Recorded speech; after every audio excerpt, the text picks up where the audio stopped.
Number 1 gives us a recursive definition of a sequence telling us that the first term is 10 and that every subsequent term is the previous term minus 1.5. So is this sequence arithmetic, geometric, or neither? So we see that it says that we're going to subtract 1.5 from every previous term. So that's arithmetic. Remember, arithmetic is plus or minus to the previous term. List at least the first 5 terms of the sequence. So the first one is 10 because they gave it to us right here. Then we're going to subtract 1.5. So we're going to get 8.5. Subtract 1.5 again is 7. Subtract 1.5 again is 5.5. Subtract 1.5 again is 4. So that's the first 5. Then graph the value of the term as a function of the term number. Okay, so then I'm just gonna sketch this here. So I'll just create an axis. And so our term number, I did 5 terms. So 1, 2, 3, 4, 5 terms. And then the highest number is 10. Okay, so I'm going to go and say that this is 5 and this is 10. So our first term here was 10. So at term number 1, we were at 10. And then I'm going to actually go, so this is the first term, this is second, third. I'm actually going to go to the fourth, okay, because that's at 5.5. So that's about here. Okay, the second term is 8.5. The third term is 7, so approximately here. And then the fifth term is 4, just under 5. And then again, you could keep going with this. But we see that when we graph them, they should be along a straight line.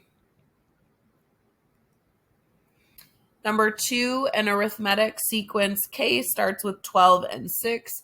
So we know that this is arithmetic, meaning that we're adding or subtracting. And so when we look here, we see that we subtracted 6.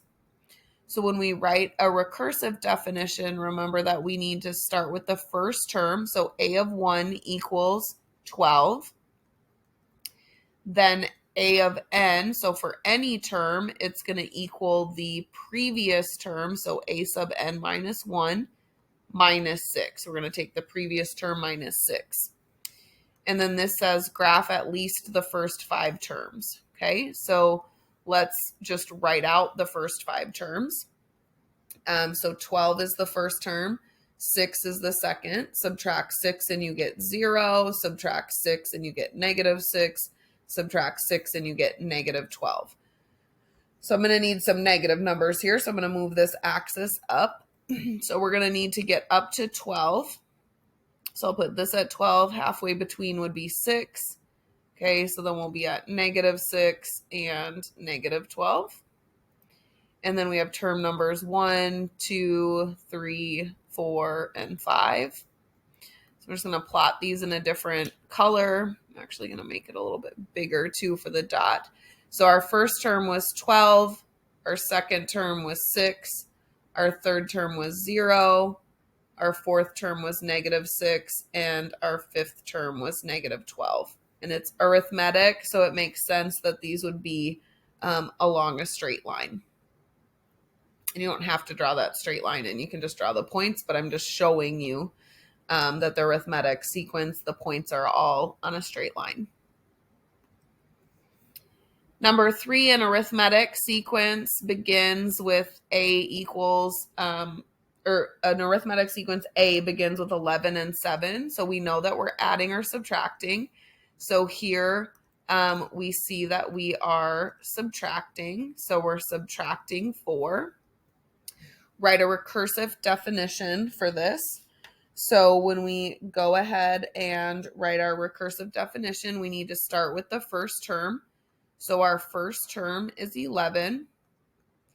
Then we'll write the definition for any term. So a of n equals our previous term, a of n minus 1. and then we're going to subtract 4. So our previous term minus 4, and then we say that this is for any term 2 or higher. So then we'll sketch a graph again of this. And so let's finish out writing these terms. So we had 11, 7, subtract 4 is 3, subtract 4 is -1, subtract 4 is -5. So we need some negatives here. And so we need to get up to 11. So I'll put this at 10 and 5. Then this would be -5 about. Okay, and then we've got 5 terms. So 1, 2, 3, 4, 5. And then we're going to plot our points. So the first term is 11, so just over this 10. Second term is 7, so about halfway in between, a little bit closer to 5. Third term is 3, so about halfway. Fourth term is -1. And fifth term is -5. Again, arithmetic, they should be all along a straight line. And then explain how you would use the recursive definition to find the 100th term. Don't actually calculate it.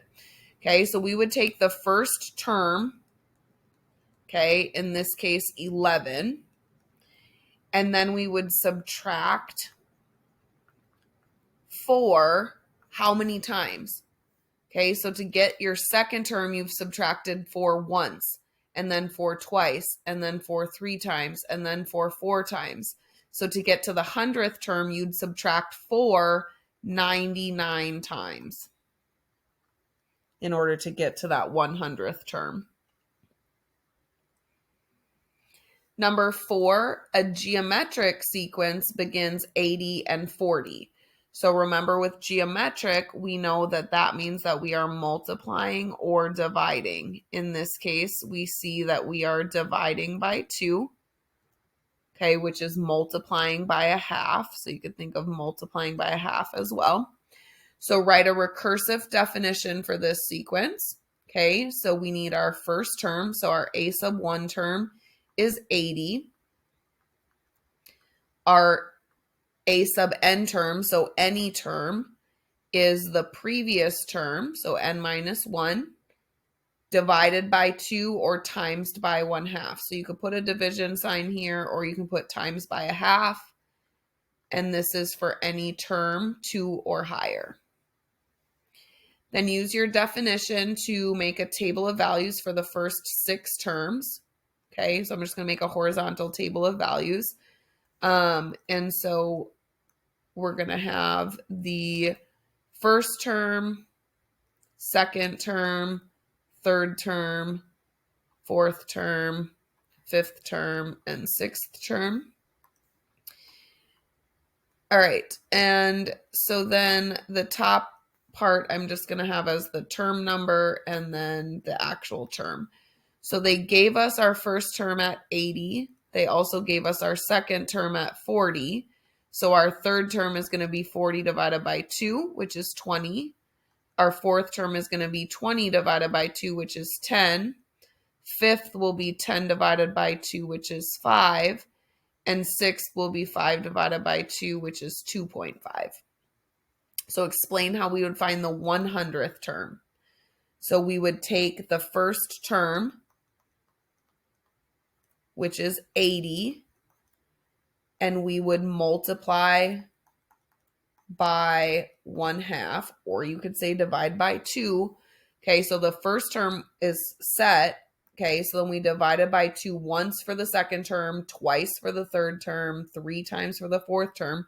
So we're going to multiply by 1/2 99 times. So we're going to have to take this number in half 99 times to get the 100th term. Number 5, match the recursive definition with one of the sequences.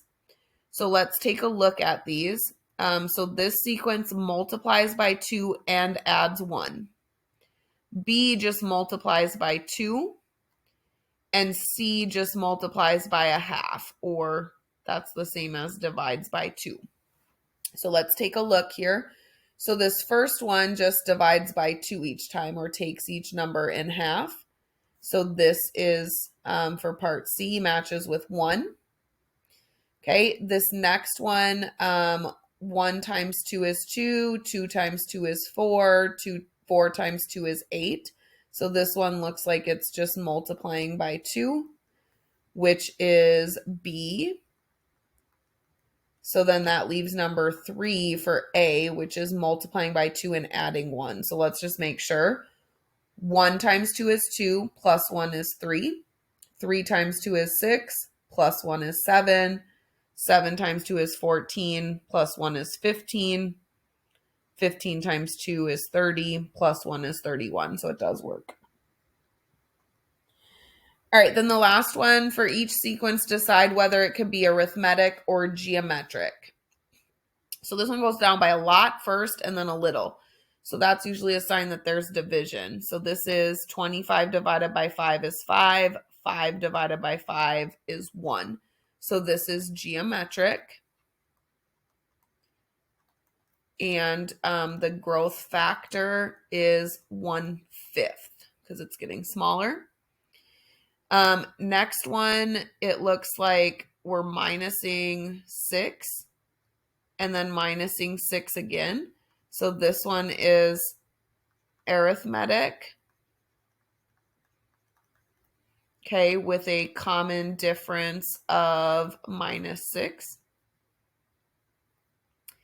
Next one has us do 4 to 9, okay, which is +5. And then 9 to 16 is +7. So this one is neither, because we could also do 9 divided by 4, which is not the same as 9 divided by 16. D looks like we're going up by 10, so this is arithmetic, with that common difference of +10. And then the last one, okay, we go from 1/2 to 3, and then 3 to 18. So let's look at this. So this is 3 times 6 is 18. So 1/2 times 6 is 3. So this is multiplying by 6. So this is geometric as well. And this has a growth factor of multiplying by 6. So now this next one says, for any sequence that is neither arithmetic or geometric, how can you change a single number to make it arithmetic? Okay, so for this neither, we just want to make it arithmetic by changing one number. So we need it to add. Okay, so we're going to change this middle number. So we're going to add something to get from 4 to 16. So we're going to have to add it twice. So 4 to 16 is a difference of 12. So if we cut that in half, if we just add 6, okay, so 4 plus 6 would give us 10, and 10 plus 6 would give us 16. That would make it arithmetic. So how would we change it to a geometric sequence? Okay, so we're going to take out that middle number. So now we want to figure out what we would multiply 2 times to get to this next number. Okay, so 4 times what number? So if we did 4 times 1, it would stay the same. If we did 4 times 2, it would be 8. And 8 times 2 would be 16. So you can also do, if you want to look, 4 times what gives us 16? 4. And then we need to multiply that same number twice. So then 4 equals x squared. So when we square root that, then we would get x equals 2 for our growth factor.